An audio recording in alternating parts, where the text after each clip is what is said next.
Lakwadishwa tenga tarai Fanyiricha tiazu temnanuluma Atopongomba festimiani Beni mandishwa nani Tibiskwa nefani wao Niwakamatu Amina yanzi Tuzaza kamba niu Ayana ufataz designer Nirana nutakanya Nikumana umarare Nanansu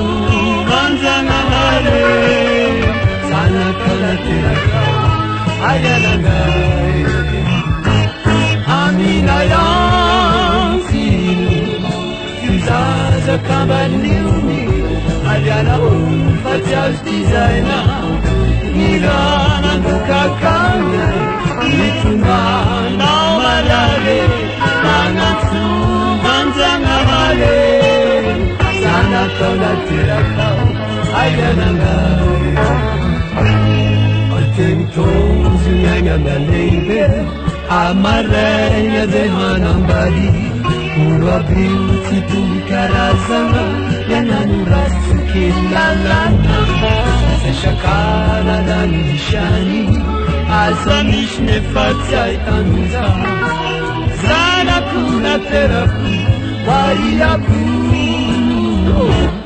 Amina yanti Tuzaza kaba niumi Arara ufasal designer Mirana nukakanya Nitumana umalale Nanatsu manzana hale Sana kona teraka Ayanalai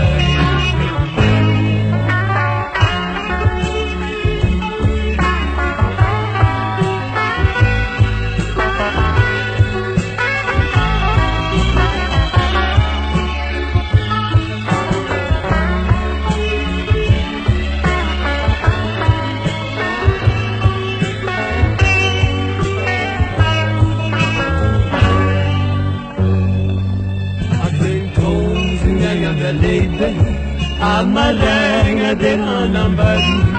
Urwa beauty tulikarazana Yananu rasu kilalana Seshakana na nishani Azamish nifatsai anja